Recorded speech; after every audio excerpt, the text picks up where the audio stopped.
반갑습니다. 몸 건강, 마음 건강의 건강지킴이 임송합니다. 중국의 문인 홍자성이 쓴 책, 책은담에 나온 이야기입니다.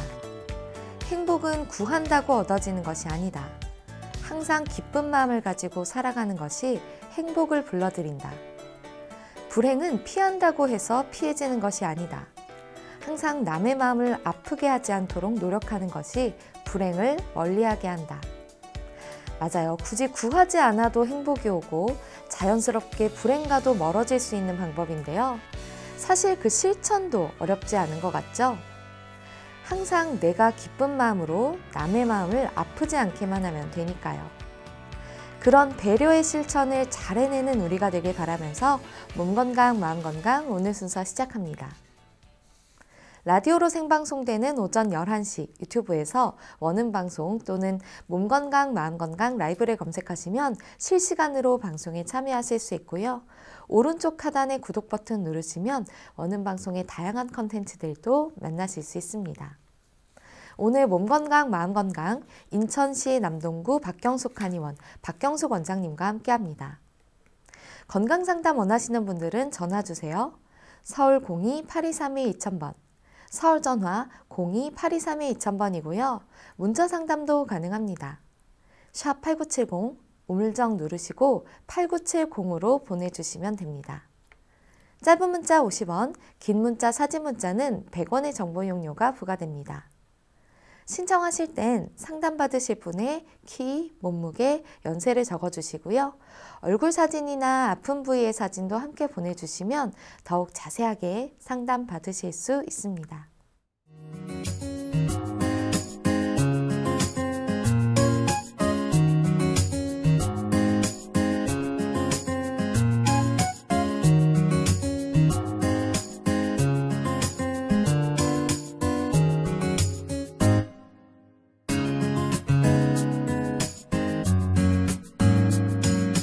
몸 건강, 마음 건강.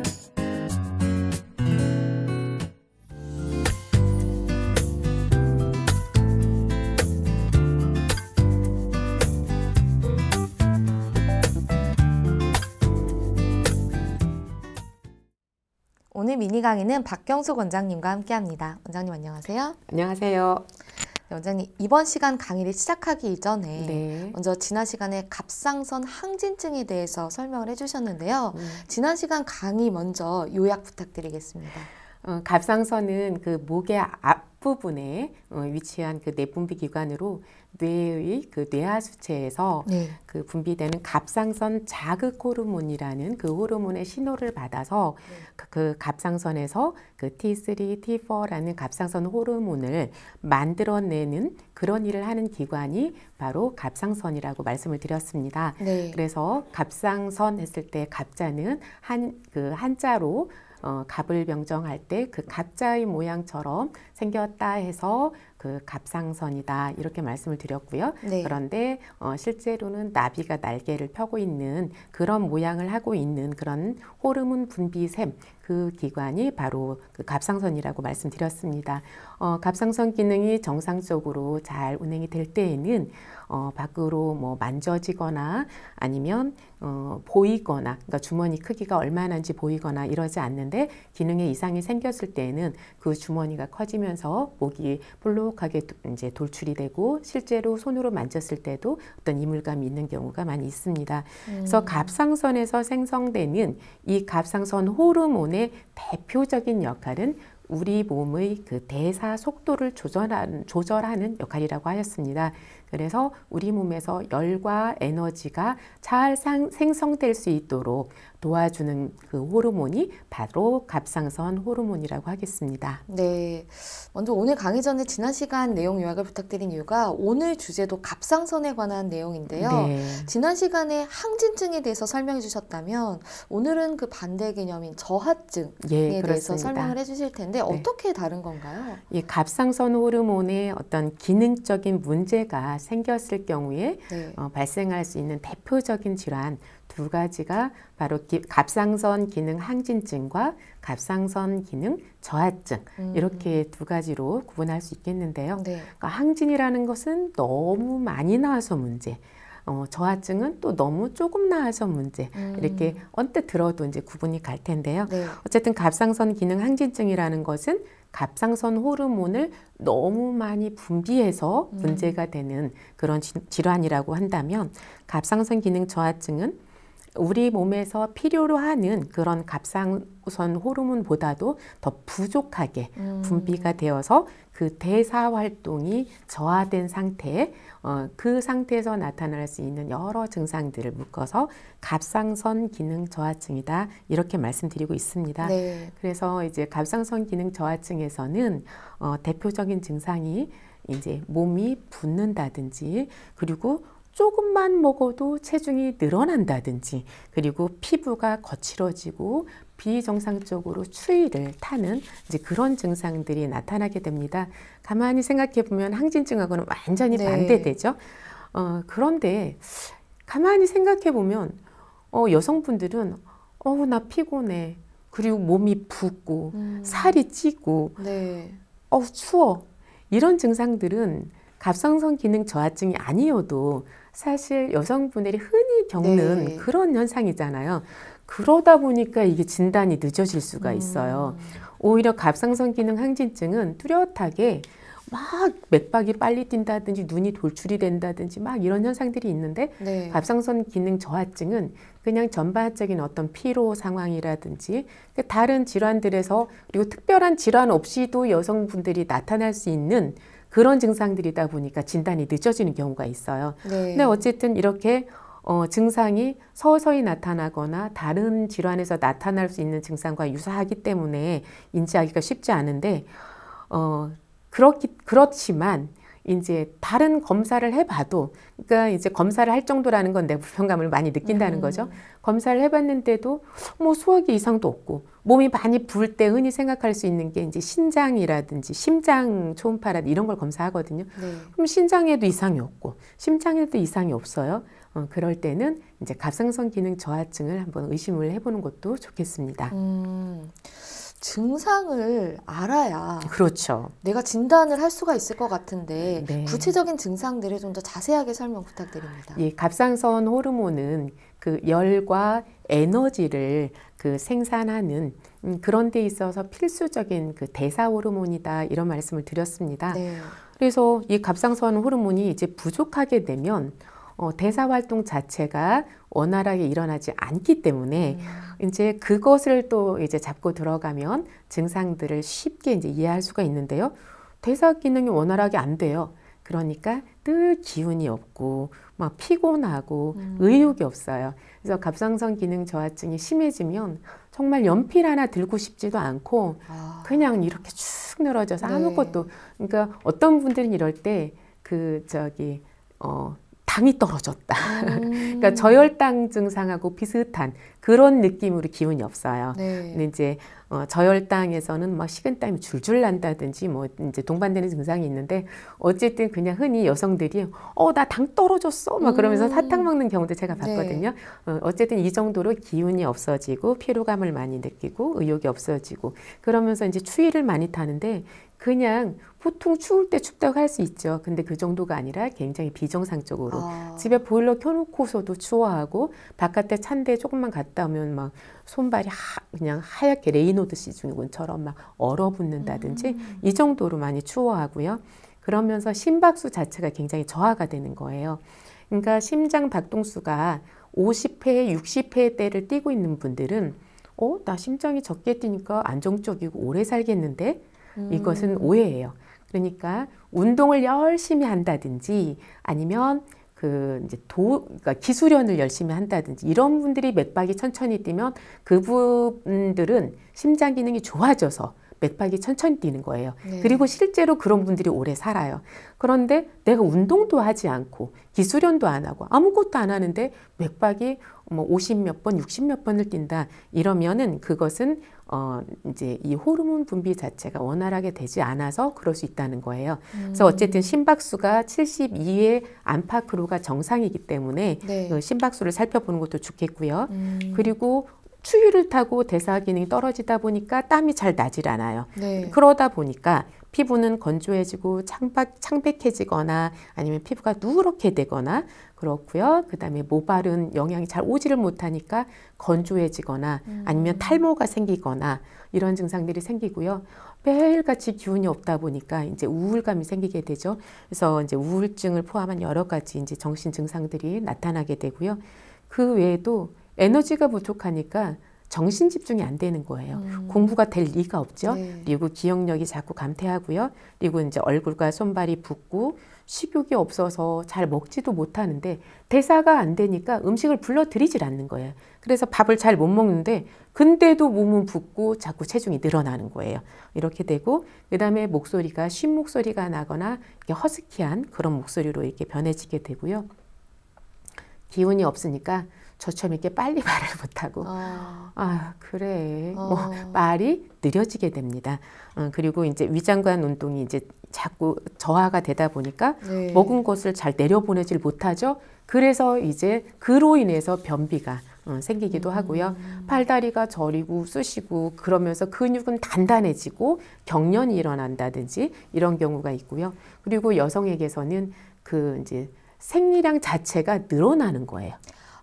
이것도 반대네요. 그렇죠. 다 반대예요. 네. 그리고 이제 또 하나 이제 좀 차별점이 있다면 갑상선 기능 저하증에서는 부종이 생기는데도 불구하고 이게 그 우리가 물을 많이 먹었거나 신장 기능이 저하돼서 부었을 때 이렇게 누르면 그 살이 잘 올라오질 않잖아요. 근데 여기 갑상선 기능 저하증으로 인한 부종에서는 그게 잘 없어요. 그러니까 눌렀을 때 쏙 들어가는 자리가 잘 생기지 않아요. 그러니까 그냥 붓는 족족 그게 다 살이 된다 생각을 하셔도 될 것 같아요. 어쨌든 이런 증상들이 있는데요. 근데 이게 일반적으로 이제 성인들에게서 나타나는 증상이라면 갑상선 기능 저하증 자체가 호르몬 분비가 잘 안 되어서 생기는 것이라서 이게 이제 노년으로 가면서 더 많이 생기는데 그런데 이게 선천적으로 이게 갑상선 기능 저하증으로 태어나는 경우가 있어요. 그래서 이건 병명 자체도 크레티니즘이라고 해서 구분을 해서 얘기할 정도로 이 선천성 그 갑상선 기능 저하증은 굉장히 위험해요. 그러니까 우리가 얼마큼 성장할 만큼 한 상태에서 대사 속도가 느려지면 그냥 몸이 힘들다 이제 이런 느낌으로 가는 건데 선천적으로 이 호르몬이 부족해지게 되면 이런 아기들 같은 경우는 이제 태어날 때부터 대사가 원활하게 안 되니까 이 뇌의 성장이 제대로 안 되는 거예요. 그래서 가장 치명적인 게 네. 지적 장애를 가질 수 있다라는 거, 저는 이것이 가장 이제 치명적이라고 생각을 하고요. 그 외에 이제 증상으로 본다면 이제 울음을 우는데 아기의 그 울음소리가 그 쉰 목소리가 나는 거예요. 그리고 그냥 계속 잠만 자는데 성장은 잘 안 되는 거예요. 물론 아기들이 잠을 많이 자는 건데 그러니까 비정상적으로 잠을 많이 자는데도 불구하고 성장은 더디게 잘 일어나지 않는다는 거죠.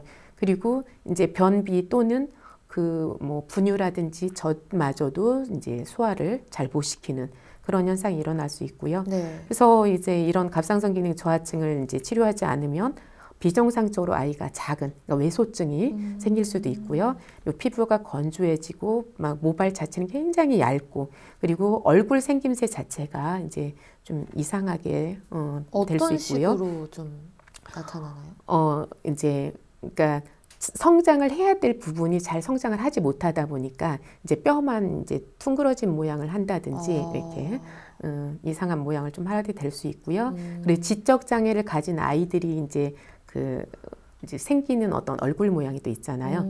아이가 그냥 딱 봐도 똘똘해 보이지 않고 약간 이제 어리숙해 보인다든지 이런 얼굴형 이렇게 될 수도 있고요.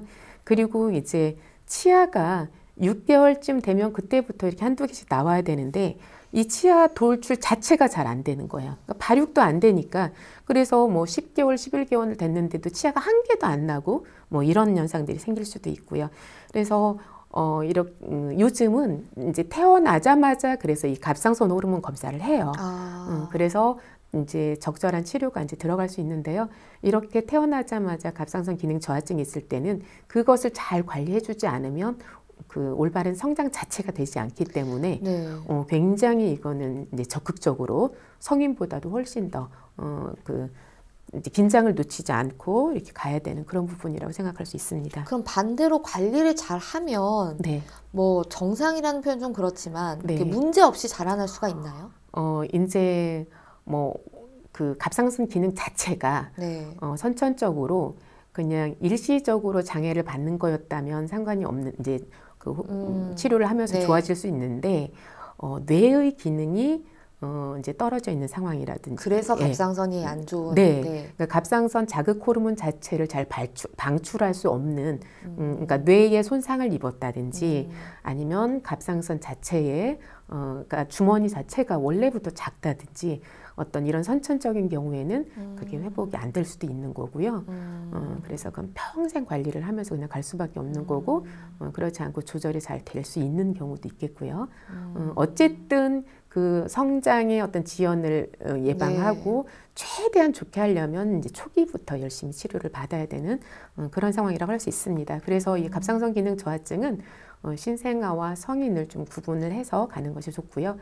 신생아는 사실상 뭐 일반인들의 영역이 아니기 때문에 그거는 이제 의료진에게만 맡겨야 되는 거고 실제로 저희가 이제 관리를 한다 이랬을 때는 이제 대부분은 그 성인성 그 갑상선 기능 저하증 그 부분에 이제 주목을 하는 것이 맞겠죠. 그러면 뭐 10세, 뭐 15세 이런 소년, 청소년기에도 나타날 수가 있나요? 나타날 수가 있어요. 그런데 이제 아주 많지는 않고요. 드물게 이제 그때 2차 성징이 원활하게 잘 안 나타난다든지 아니면 성장 자체가 뭐 이제 제 1차 급성장기를 떠나서 이제 이제 사춘기 무렵이 되면 2차 이제 급성장이 일어나야 되는데 그런 급성장이 잘 일어나지 않는다든지 이랬을 때는 그 이제 검사를 한번 받아보는 것도 중요하겠습니다. 그리고 한참 왕성해야 될 아이가 매일같이 졸리다든지 네. 막 집중이 없어 한다든지 이러면은 정신력이 문제야. 맨날 혼내기만 할 것이 아니라 그게 만약에 그 정도가 심하다면 검사를 받아보는 것도 좋겠습니다. 네. 그럼 갑상선 기능 저하증은 왜 생기는 건가요? 네, 그 갑상선 호르몬 자체가 그 뇌와 갑상선 사이에서 서로 그 조절을 이루는 거기 때문에 네.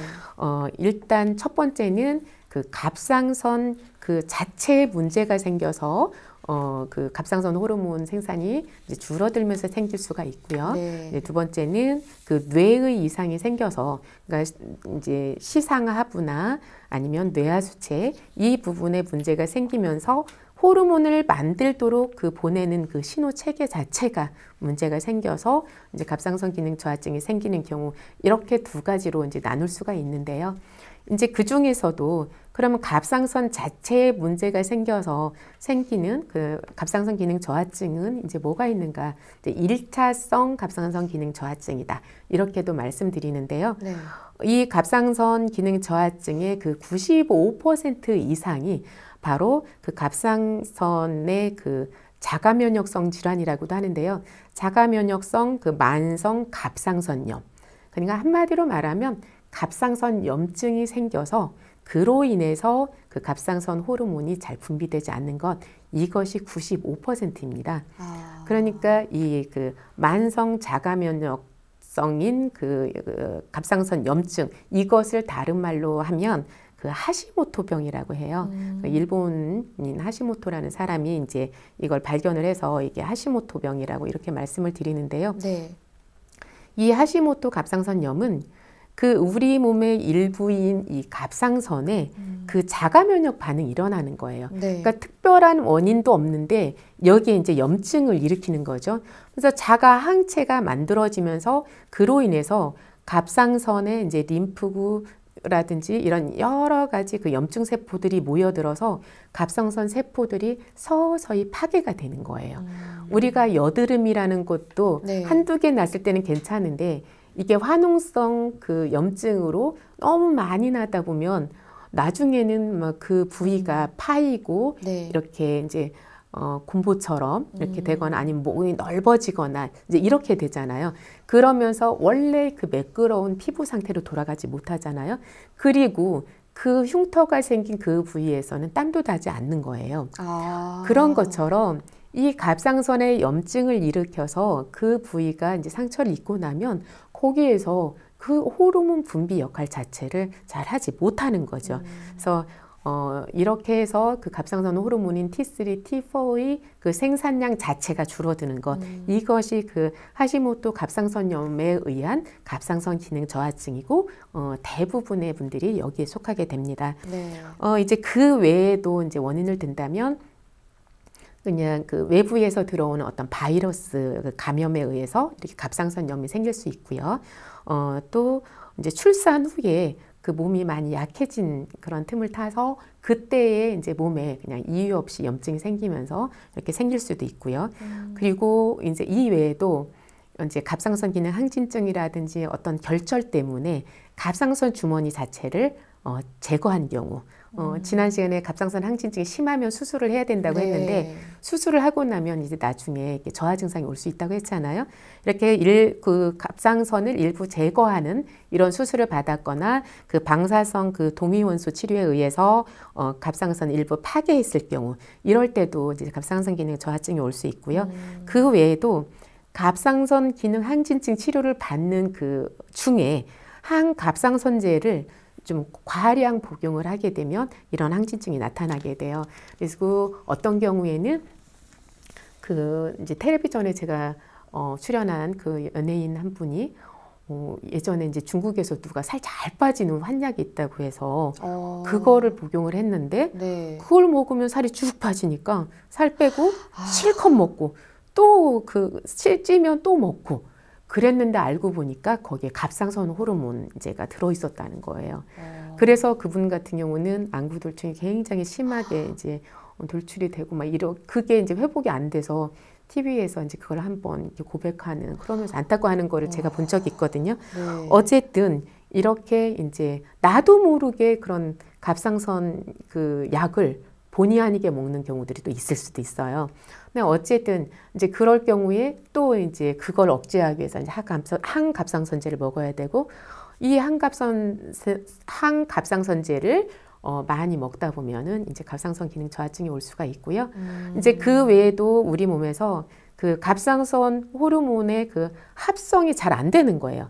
그러니까 내 몸에 어떤 그 이제 화학 물질들이 자꾸 이렇게 쪼개진다, 합쳐진다 할 때는 항상 효소의 반응이 관여하게 되어 있는데 우리 몸에서 효소 생산이 원활하게 안 되면서 이 그 호르몬이 이제 자체가 만들어지지가 않는 거예요. 네. 그리고 이 호르몬의 합성을 이제 그 도와주는 이제 효소도 문제가 있지만 또 호르몬을 합성할 때 필요한 또 재료가 있을 거 아니에요. 어떤 단백질이라든지 아미노산이라든지 그리고 요오드가 이제 주 성분으로 작용을 하는데 요오드 섭취가 장애가 되는 이제 그런 경우도 있어요. 그래서 아프리카의 어떤 나라에서는 거의 그 여성들 전부가 다 갑상선 기능 항진증이더라고요. 그래서 목이 다 이렇게 돌출되어 있고 거기에 막 목걸이 두르고 예전에 교과서에서 본 것 같아요. 네, 교과서에도 나와 있고. 그런데 이제 그게 어떤 부분에서 나오냐면 우리나라는 삼면이 바다로 둘러싸여져 있기 때문에 사실 우리나라의 분들은 이 요오드가 부족해서 갑상선 기능 저하증이나 항진증이 오는 경우가 거의 없어요. 그런데 어쨌든 요오드 섭취 장애가 이제 저하증을 만들 수도 있고요. 그런데 우리나라는 이제 이런 경우 거의 없다고 했잖아요. 대부분은 오히려 그 요오드는 충분한데 그것이 유기화가 잘 안 되는 거예요. 무슨 소리냐면 요오드를 먹었다고 해서 그것 자체가 우리 몸에서 그 갑상선 호르몬으로 작용을 하는 것이 아니라 이것이 내 몸에 필요한 형태로 바뀌어져야 되는 거예요. 그게 유기화라는 거예요. 우리가 유황 성분을 우리 그대로 먹으면 죽잖아요. 네. 그런데 그것을 오리가 먹어서 그것을 변형을 시켜서 생체 내에서 흡수될 수 있는 형태로 바뀌어진 유황 성분, 그것을 우리가 먹으면 면역을 높여주잖아요. 그래서 우리가 유황오리를 먹는 거잖아요. 그것처럼 이 요오드가 유기화가 되어야 되는데 그 기능이 잘 안 돼서 갑상선 기능 저하증이 오는 거예요. 그런데 놀랍게도 우리가 이 요오드 성분이 좋다고 해서 아까 말씀드렸던 것처럼 갑상선 호르몬제가 들어있는 건 아니지만 이 요오드가 많이 함유되어 있는 다시마라든지 어떤 해조류를 이용해서 이걸 건강기능식품으로 만들어서 너무 많이 먹었을 경우에 이것이 갑상선 기능 저하증을 유발할 수 있다는 거예요. 무슨 소리냐면 네. 내 몸에 요오드가 너무 많이 유입이 돼서 오히려. 그것을 유기화 시키는데 네. 이제 장애가 생기는 거예요. 그래서 우리나라의 분들 같은 경우에는 네. 이 요오드 섭취가 적어서가 아니라 너무 많이 섭취해서, 그러니까 요오드가 분명히 갑상선 호르몬의 원료임에도 불구하고 적어서가 아니라 너무 많아서 문제가 될 수 있다. 이런 것들이 어떤 갑상선 기능 저하증을 일으키는 원인이라고 할 수 있겠습니다. 그럼 어떤 검사를 통해서 진단을 받게 되나요?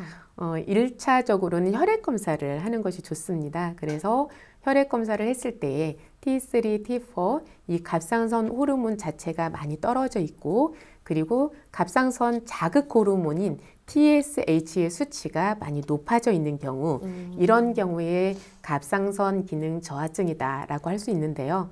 그런데 이제 갑상선 항진증과는 다르게 갑상선 기능 저하증은 이 호르몬 수치가 낮아진 데에도 원인이 굉장히 많기 때문에 이제 염증이 있는지를 확인을 해야 되는데요. 그래서 그 갑상선 자가 항체의 수치가 많이 높아져 있으면 이런 경우에는 조직 검사도 하지 않아도 그냥 그 자가 면역 질환인 하시모토 갑상선염으로 진단을 할 수가 있고요. 이 하시모토 갑상선염에 의한 이제 갑상선 기능 저하증이라고 할 수 있겠죠. 그래서 혈액 검사를 먼저 한 다음에 그 두 번째로는 그 혹시 하시모토 갑상선염인지, 이게 제일 많으니까 이것을 검사하는 것, 이것이 순차적인 것이고요. 네. 갑상선염이 아닌데도 이제 호르몬이 적게 나온다, 이럴 때에는 이제 뇌하수체에 이상이 없는지 그런 검사를 해봐야 되고요. 이런 것들은 이제 검사적 소견인 거고요. 우리가 일상생활에서 이제 살펴볼 수 있는 것은 네. 여기 목에 그 주머니가 많이 커져 있지는 않은지, 그리고 이렇게 만졌을 때 단단한 어떤 결절이 만져지는 것은 아닌지, 이런 것들을 생활에서 이렇게 살펴볼 수 있을 것 같고요. 병원에 갔을 때도 그것이 1차적으로 그 진단의 어떤 기준으로 삼고 있습니다. 네. 그럼 치료 방법은 어떻게 되나요? 치료 방법은 일단 이제 갑상선 호르몬이 많이 떨어져 있으니까 네. 이제 갑상선 호르몬인 그 T3나 T4를 보충해주는 이제 그런 호르몬 치료가 이제 들어가게 되고요. 그리고 이제 갑상선염이 있다면 그 염증을 치료하는 염증 치료가 들어가게 되고, 그리고 뇌하수체 이제 자극하는 호르몬 그 부분이 이제 분비가 적게 된다면 그쪽 부분에 들어가야 되고, 만약에 뇌하수체에 어떤 선종이 있다든지 뭐 그 혹이라든지 이런 것들이 있다라면 그것들을 이제 근본적으로 제거하는 이제 그런 치료도 해야 되겠는데요. 네. 이런 것들이 한의학적인 측면에서 봤을 때에는 왜 이게 이제 갑상선염이 생겼느냐는 거죠. 또 갑상선염에 의해서 갑상선 기능 저하증이 생겼는데 왜 이 염증을 근본적으로 내 몸에서 회복을 못했느냐, 이 부분을 이제 또 착안할 필요가 있어요. 그래서 저희 같은 경우는 네. 내 몸에서 염증을 잘 이겨낼 수 있도록 그 면역을 높여주는 이런 치료, 그리고 이미 염증이 생기기 시작했다면 그 염증을 적극적으로 개선해주는 치료, 이런 것들이 들어가게 되고요. 갑상선 기능 항진증과 마찬가지로 우리 몸에서 호르몬을 실어 나르고 염증을 해결할 수 있는 그런 백혈구라든지 온갖 항산화 물질을 실어 나르는 것이 혈액이기 때문에 혈액순환이 원활하게 될 수 있도록 도와주면서 강력한 보기제, 그러니까 기운을 보충시켜주는 그런 약을 이제 처방을 하게 됩니다.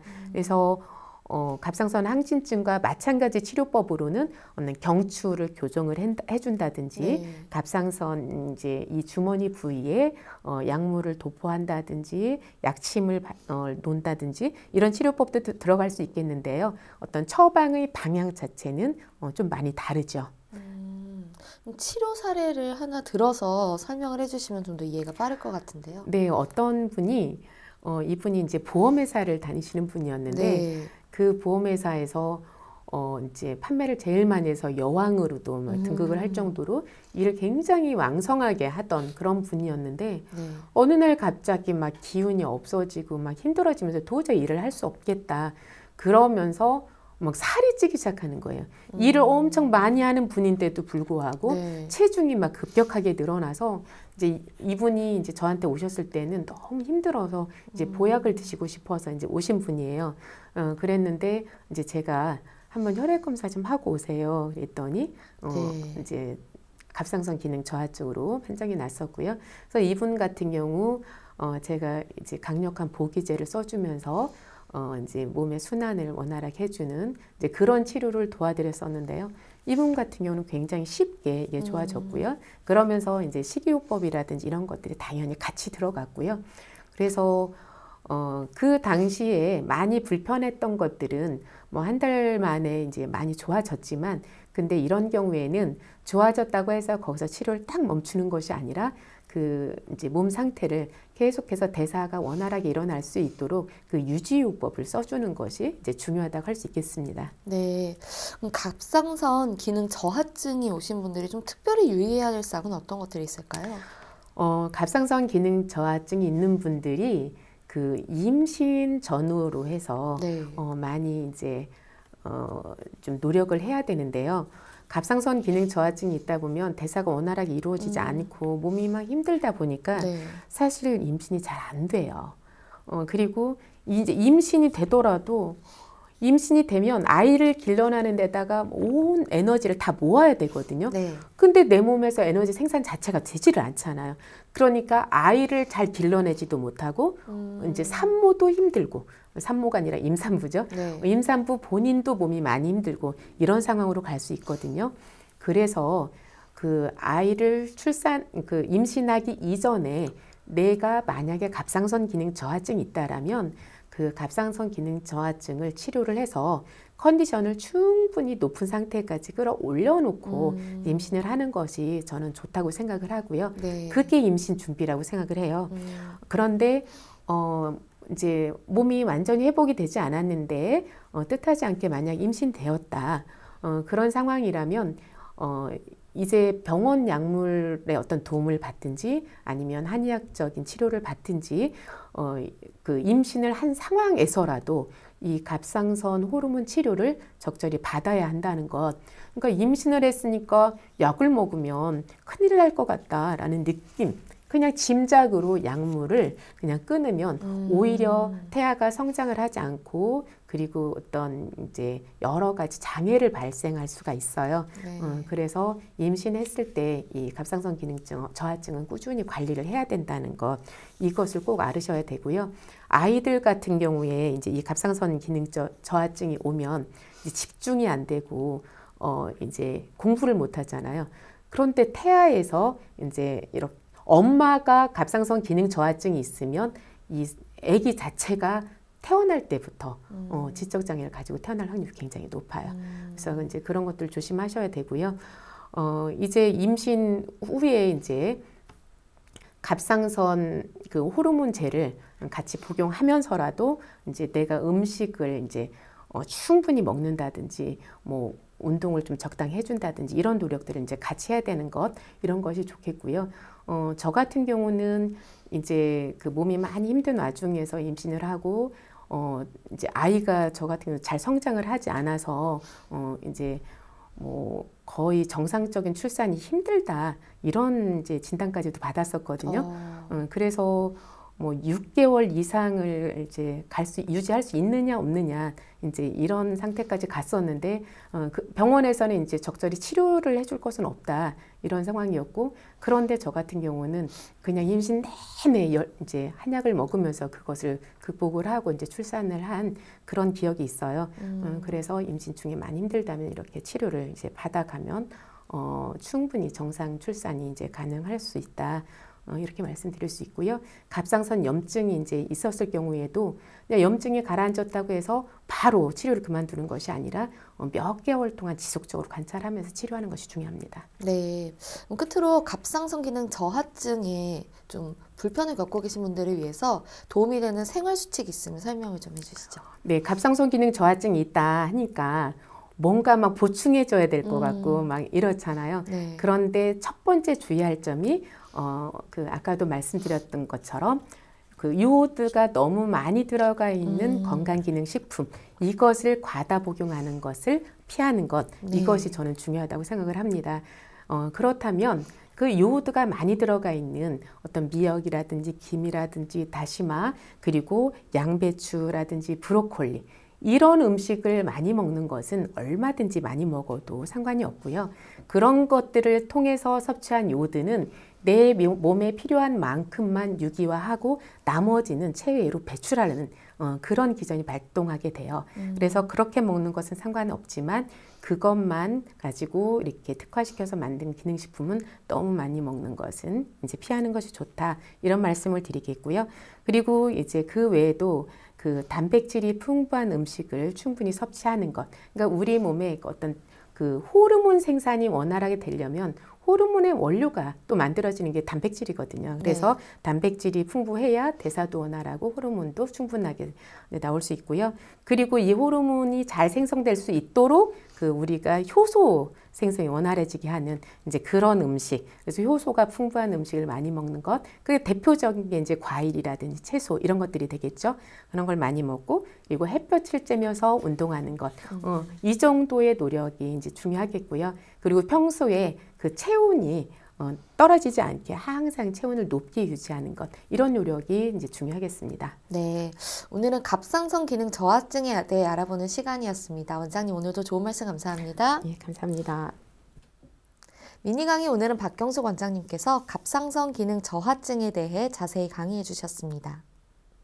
미니 강의 함께 하시면서 궁금한 점 있거나 오늘 강의 주제와 연관 없더라도 평소에 건강 상담 받고 싶었던 분들 전화 주세요. 본인 증상은 물론 가족이나 지인의 증상도 상담 가능합니다. 서울 전화 02-8232-2000번으로 전화 주시면 되는데요. 몸건강 마음건강이 라디오로 생방송되는 평일 오전 11시부터 정오 사이에 전화 열어두고 있습니다. 문자로도 상담 신청 받고 있는데요. 문자 참여는 샵8970, 우물정 8970입니다. 짧은 문자 50원, 긴 문자 사진 문자는 100원의 정보 이용료가 부과됩니다. 건강한 행복을 만나는 시간, 여러분은 지금 WBS 원음방송 건강상담 프로그램 몸건강 마음건강 함께하고 계십니다.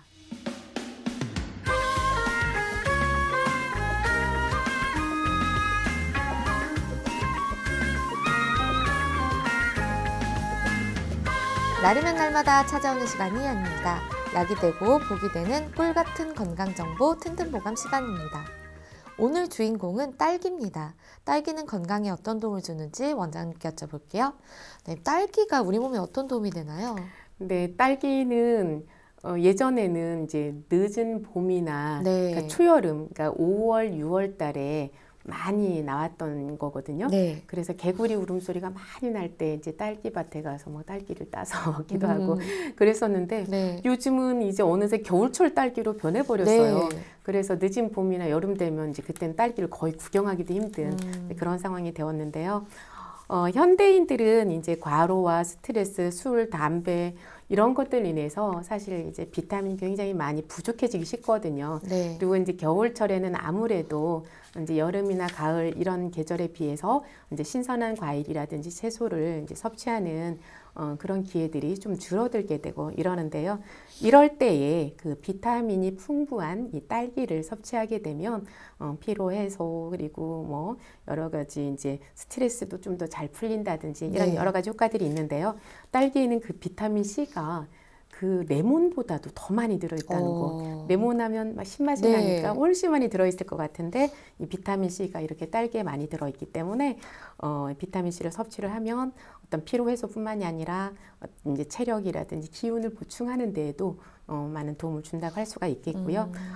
특히 겨울철에 이제 감기 많이 걸리시는 분들, 이런 분들이 이제 딸기를 많이 먹으면 감기 예방에 이제 도움을 줄 수가 있겠고요. 그리고 이 비타민 C가 우리 몸에서 콜라겐이 잘 합성될 수 있도록 도와줘요. 그럼 콜라겐? 그러면 피부죠. 그럼 피부가 이제 좀 탄력이 있어지고 이제 잡티가 많이 개선이 되겠죠. 이런 부분에서도 이제 딸기가 좋겠고요. 그리고 그 외에도 이제 딸기가 빨간색을 띠잖아요. 그럼 빨간색 성분은 그 안토시아닌이 많이 들어있는 거예요. 그래서 안토시아닌이나 이제 라이코펜 이런 성분들이 풍부하게 들어있어서 빨간색, 그러면 심장. 심장과 혈관을 튼튼하게 하는 이제 그런 작용도 있고요. 그래서 이제 겨울철에 아무래도 이제 그 심혈관 질환으로 고생하는 분들이 많거든요. 이제 이런 분들한테 도움을 줄 수가 있고요. 이 외에도 이제 딸기에 들어있는 각종 그 항산화 성분들이 그 혈관 속에 노폐물이나 독소를 배출해 주면서 눈의 피로를 많이 풀어줄 수 있다라는 것. 그래서 이제 그 시력이 이제 요즘은 뭐 스마트폰 또는 이제 컴퓨터 뭐 이런 것들 때문에 사실 이제 눈 피로 그리고 이제 시력이 어렸을 때부터 나빠지는 경우가 많잖아요. 네. 그런데 이제 그런 어떤 눈에 피로를 주는 것들을 멀리하는 것도 중요하겠지만 어쨌든 눈을 피로를 풀어주는 비타민 C가 풍부한 이 딸기를 많이 먹으면 그런 데 도움을 줄 수 있을 것 같아요. 네. 이제 그 외에도 이제 뭐 칼륨이 풍부하다 보니까 나트륨이 체외로 배출될 수 있도록 도와주는 거 뭐 이런 역할도 있겠고요. 근데 딸기는 정말 많은 분들이 좋아하셔요. 거의 네. 안 좋아하시는 분이 거의 없다 싶을 정도인데 네. 이게 그럼 사상 체질상으로 네. 모든 분들에게 다 좋은가요? 그러니까 뭐 특성이 아주 강하지는 않아서 이제 어떤 체질에는 특별히 좋고 어떤 체질에는 나쁘다 뭐 이렇게까지는 가지 않는데요. 네. 그래도 뭐 이제 예를 들어 본다면 신장 기능이 약해지기 쉬운 체질을 가지고 있는 소양인들 그 소양인들에게 이 딸기가 이제 조금 더 좋고요. 만약에 이제 몸이 차고 소화 기능이 많이 떨어진 그 마른 분들 있잖아요. 네. 이런 분들 같은 경우는 딸기를 좀 많이 먹었을 경우에는 복통이나 이제 설사를 할 수 있는 이제 그런 경우들이 있어요. 그런데 우리가 그냥 평소에 몇 개씩 이렇게 후식이나 뭐 그 간식 정도로 이렇게 먹는 그 정도를 가지고는 체질에 구애감 없이 얼마든지 드셔도 좋다고 할 수 있습니다. 네, 참 새콤달콤해서 맛있는데 네. 다양한 영양성분 섭취를 위해서라도 딸기 한번 드셔보셔도 좋을 것 같습니다. 네. 네, 원장님 좋은 정보 감사합니다. 감사합니다. 튼튼보감 오늘은 딸기에 대해 전해드렸습니다.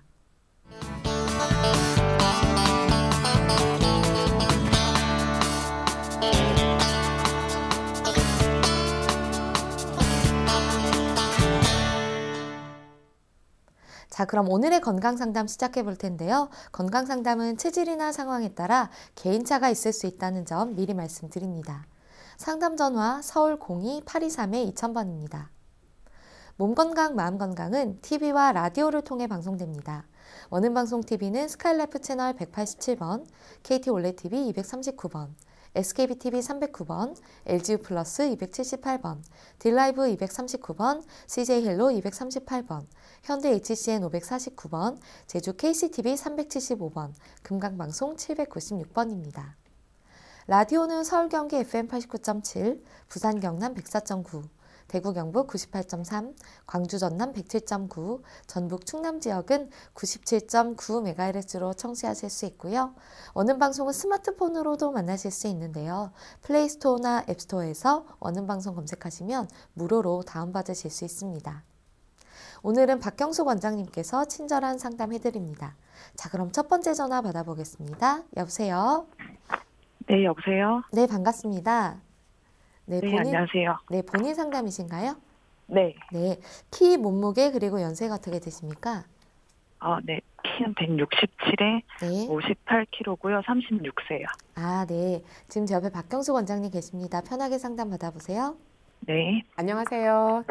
안녕하세요. 네. 젊으신데 어디가 불편하세요? 제가 갑상선 기능 저하층이 있어서요. 예. 예. 네, 요즘에 되게 피로를 자주 느끼거든요. 네. 추위도 좀 많이 타는 편이고요. 예. 그리고 한 몇 달 새에 체중도 좀 많이 는 것 같고요. 네. 그럼 지금 체중이 늘어서 58kg라는 거죠? 네네. 예. 지금 약을 드시고 계신가요? 지금은 안 먹고 있고요. 네. 한 3, 4년 전까지만 해도 약은 계속 꾸준히 먹었었어요. 예, 약을 이제 계속 드시다가 이제 검사해서 안 드셔도 되겠다 해서 지금 안 드시고 있는 거죠? 네네. 예. 그런데 이제 다시 그래서 검사를 받아보셨나요? 검사 결과는 아직 안 나왔는데 예. 최근에 예전에 그 증상들이 다 나타나는 것 같아서 네. 한번 한방차 요법이나 이런 것 좀 예. 여쭤보려고요. 네. 일단 이제 갑상선 기능 항지증이나 저하증이 참 그 염증은 없었나요? 그 하시모토 혹시 병이라고는 진단을 받지 않았나요? 네. 그런 거는 받았던 것 없이 그냥 이제 호르몬 분비만 적어졌었다는 거죠. 네네. 그렇다면 치료가 굉장히 쉽게 될 수가 있고요. 그런데 이제 이 갑상선 기능 저하증이나 항진증 이렇게 호르몬 분비와 관련된 애들은 치료가 네. 되었다가도 재발이 굉장히 잘 돼요. 네. 그래서 꾸준한 관리가 중요한데 더군다나 20대 초반에 그 왕성해야 될 시기에 이제 이 저하증이 왔다라는 것은 앞으로 이제 35세를 넘어서면 오히려 우리 몸의 혈액순환도 더뎌지고 대사 기능이 떨어지는데 이 이후에는 다시 재발될 확률이 굉장히 높은 거거든요. 그래서 이제 꾸준하게 노력을 하시는 것이 중요한데 그럼 무슨 노력을 하냐? 이제 저 같은 경우는 그거의 첫 번째 노력이 인스턴트 식품을 안 드시는 것 이것을 권해드리고 싶어요. 그러니까 우리 몸은 자연에서 온 것들은 내 몸에서 쓰일 만큼 쓰고 분해해서 내보내고 이런 것들이 잘 되는데 그냥 인위적으로 화학적으로 만들어져 있는 것들 그리고 그러니까 조미료라든지 어떤 이제 방부제라든지 이런 첨가물들이 많이 들어가 있는 것들은 내 몸에서 그걸 소화시키기 위해서 에너지도 더 많이 써야 되고 그리고 분해되면서 노폐물들이 더 많이 생기는 거거든요. 그래서 내 몸에서 어떤 호르몬 분비 활동에 있어서도 오작동을 일으킬 확률이 굉장히 높아져요. 그러니까 호르몬을 합성해내는 그 자체가 잘 안 될 수 있다라는 거죠. 그래서 인스턴트 음식을 끊으시고 그러면 뭘 먹냐? 그냥 우리가 일상적으로 해 먹는 밥을 이제 깔끔하게 해서 드시되 저는 과일을 많이 드셨으면 좋겠어요. 그러니까 그냥 뭔가 입이 궁금하다. 그러면 어떤 과자류나 빵이라든지 이런 떡류 이런 것보다 과일을 충분하게 드시는 것. 이 과일에는 살아있는 모든 생명체에는 효소가 들어가 있어요. 그래서 이 효소들이 내 몸에서 소화도 잘 되게 해줄 뿐만 아니라 호르몬도 잘 합성될 수 있도록 도와주는 그런 역할을 하기 때문에 과일을 충분하게 드셨으면 좋겠고요. 그리고 햇볕을 쬐면서 운동을 하는 것 이것이 중요한데요. 운동을 하면 이제 운동해서 살찌지 않게 하는 것 여성분들은 흔히 그것만 생각을 하는데 운동을 하게 되면 혈액순환이 잘 되면서 모세혈관이 확장이 되고 그러다 보니까 대사가 원활하게 이루어지고 그래서 갑상선까지도 혈액이 잘 운반이 잘 되고 이런 역할을 하게 되거든요. 그래서 그 햇볕을 쬐면서 운동하는 것 이것이 좋겠고요. 일상생활 속에서 할 수 있는 것들이라면 이런 거 그리고 이제 단백질이 풍부한 음식들을 드시되 기름기가 너무 많지 않은 그런 단백질 음식들을 많이 드셨으면 좋겠습니다. 그리고 이제 그 베타글루칸이 많이 들어있는 버섯류라든지 씨앗류라든지 또 브로콜리라든지 파프리카 이런 것들을 충분하게 섭취를 하면 도움이 되겠고요. 이제 그 이상의 것은 이제 그 한의원에 내원하셔서 이제 더 치료를 받으셔야 되는 거고요. 제가 이제 지금 알려드린 부분은 이제 그렇게 일상생활에서 지킬 수 있는 부분 그 정도로 말씀드릴 수 있을 것 같습니다. 근데 제가 네. 그 생리통도 되게 심한 편이거든요. 예. 근데 이것도 연관이 있는 건가요? 생리통이라는 것 네. 자체가요. 자궁 내막이 두터워졌다 탈락하는 이제 그 과정 속에서 생기는 건데요. 그것이 그 탈락이 원활하게 되지 않으니까 자꾸 이렇게 통증이 오는 거예요. 그래서 혈액순환이 원활하게 되고 몸이 따뜻해지면 이 생리통은 정말 쉽게 없어지는 거예요. 그래서 그 혈액순환이 잘 되고 몸이 따뜻한데도 생리통이 있다면 그것은 골반의 어떤 구조적인 문제있거든요. 그래서 골반 운동을 잘 해주면서 그러면서 그 혈액순환이 잘 되게 하는 그런 치료를 받는 것이 좋고요. 그래서 그런 치료를 받으시면 이 갑상선 기능 저하증도 함께 좋아질 거예요. 그리고 이제 지금 내가 치료를 받을 수준은 아님에도 불구하고 지금 현재 나한테 나타나는 그 증상들이 힘든 거잖아요. 그 증상들을 개선시킬 수 있으니까요. 힘을 내서 이렇게 치료도 받고 식이요법도 하시고 이렇게 하시기를 권해드립니다. 그럼 그 한방차 요법에는 네. 혹시 어떤 것들이 도움이 될까요?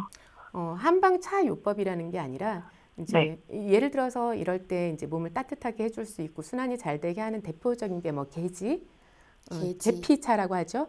예, 그래서 계피차나 이제 생강차 뭐 이런 것들이 있겠는데요. 사실 그거는 그냥 평소에 건강하신 분들이 몸이 차가워지는 걸 예방하는 수준이라고 이렇게 할 수 있는 거고요. 이미 이상이 왔을 때에는 이제 그 정도 가지고는 안 되고 어떤 처방이 들어가는 게 맞습니다. 그럼 혹시 주위에서 먹지 말아야 할 음식 같은 것도 있나요? 주위에서 먹지 말아야 될 음식은 이제 별로 없고요. 아까도 제가 강의 중에 말씀드렸던 것처럼 이제 다시마라든지 뭐 미역이라든지 이 해조류를 아주 농축시켜서 만든 건강기능식품, 그거는 많이 안 드시는 게 좋아요. 그냥 음식을 통해서만 섭취를 하시는 것은 얼마든지 많이 드시는 것도 좋고요.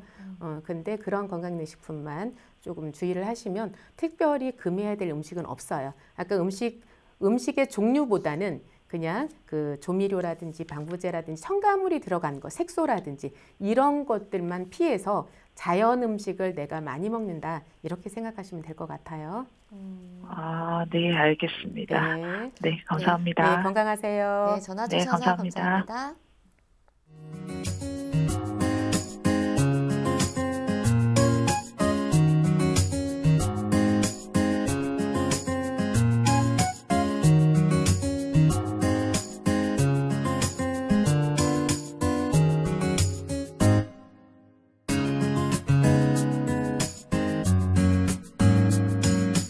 몸 건강, 마음 건강.